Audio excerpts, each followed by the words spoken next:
This is an introduction to Chapter 17 of McCay, The Expansion of Europe.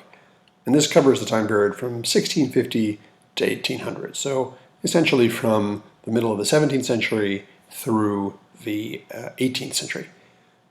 The critical themes here are primarily economic. This is very much an economic history chapter. And by expansion, McCay has multiple meanings in mind. He means expansion in the sense that Europe is becoming bigger and more populous. We'll look at population trends during this chapter.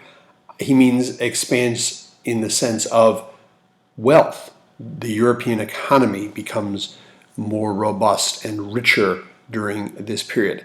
And he also means straight up physical territorial expansion, because here we're going to begin to see the European colonial footprint grow bigger and more important, not least of which in a minor colonial dispute that happened in the United States somewhere around 1776.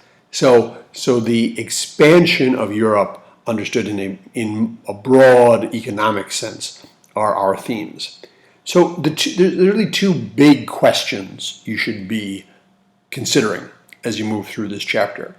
The first is, why does Europe begin to grow so big and rich in the 18th century? Now, it's not that Europe becomes dominant yet. Europe in the 18th century is not going to become the dominant player globally. That's sort of there's a spoiler alert, that's coming in the 19th century. When we get the Industrial Revolution, we're going to see Europe really take over. But we lay the groundwork here in the 18th century as Europe expands. Why? Why does this expansion begin in the 18th century? What makes Europe so prosperous? And then secondly,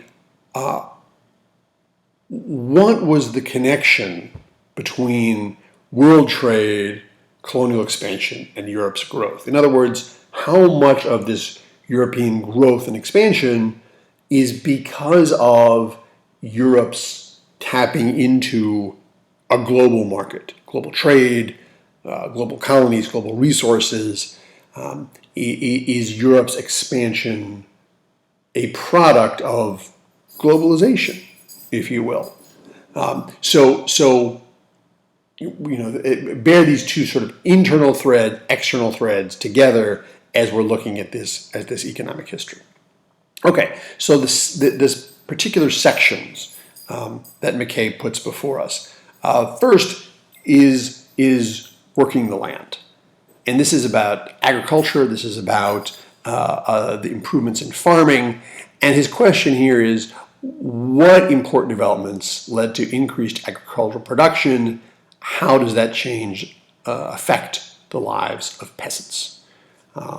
So the obvious assumption here is that we're going to see improved agriculture, improved farming.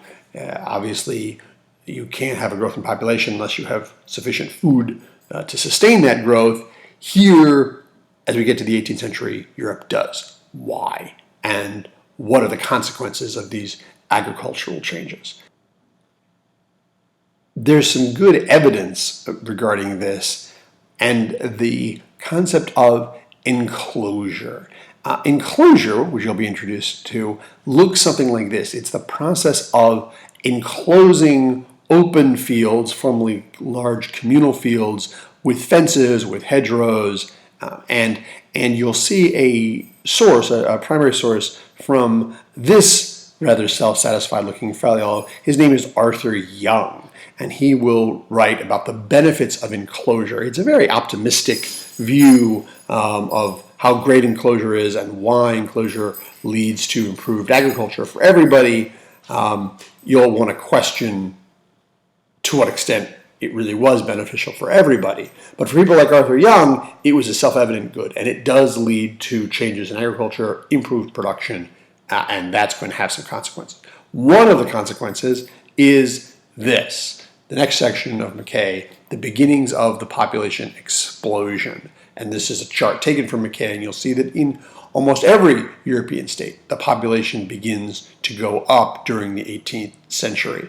Well, the question, of course, is why? Why does European population rise so dramatically during the 18th century? How does that happen? Why does that happen? And then we get into the consequences of that. Next section. In parallel with this improvement in agriculture and the growth in population, we see a growth in rural industry. And the key thing here is rural. That is to say, industrial production that's happening in the countryside. How and why does this happen? Why do we see any intensification of rural industry in the 18th century? This is often sometimes also called cottage industry which is occurring in people's homes, in the small cottages that people lived in, and they were doing things like weaving cloth, spinning thread. Why is that important? And why does it increase so much during the 18th century? So then you have a pair of good primary sources to compare, and they're called the contrasting views on the effects of rural industry. On the one hand, you have a plan for the English commerce, in which the author talks about how great it is to have this rural production going on, how good rural industry is, and why it should be encouraged. On the other hand, you have a document called The Clothier's Delight, which is a sort of satirical song from the time in which the author talks about how miserable it is to have to work for the clothier, how bad and oppressive it is. And so as you read these two sources, you need to say to yourself, well, who's the winner here? Who really is benefiting from these changes? Who is losing? What do we make of that? Then McCay turns from rural industry to urban developments and the debate over urban guilds. And the basic question here is, what were guilds and why did they become controversial in the 18th century? Now, guilds had been around for many, many centuries. They were a medieval construct that had lasted well up into the 18th century.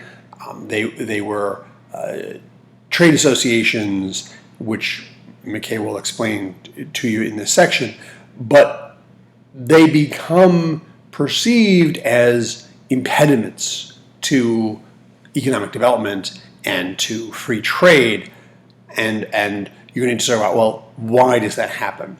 And one of the really good sources that McCay gives you here is about Adam Smith and his most famous book, The Wealth of Nations, and the division of labor. Now, Smith is one of the really important economic thinkers in really all of history. His name is invoked, and his theories are embraced and argued about all the way up till today. You will almost certainly read more of Adam Smith when you get to college. He's a very important figure, and the question that you need to ask yourself as you read through his arguments are, who wins and who loses when Smith's views are implemented, and how does this fit into the controversy over urban guilds, to the growth of rural industry, and to the expansion of Europe broadly understood up to this point. So spend some time, make sure you get your arms around Smith. Finally, the last section in this chapter, maybe the most important one of all, is about the Atlantic world and global trade.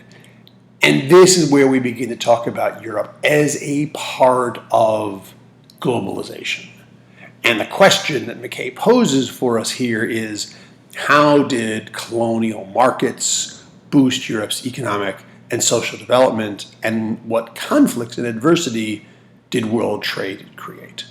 So this is going to be one of the great engines and one of the great stories of this part of European history, the triangle trade, the development of markets to produce and then consume sugar, tobacco, cotton. And what were the benefits of these new markets? What were the costs? Slavery, perhaps the most obvious of the costs, but not the only one.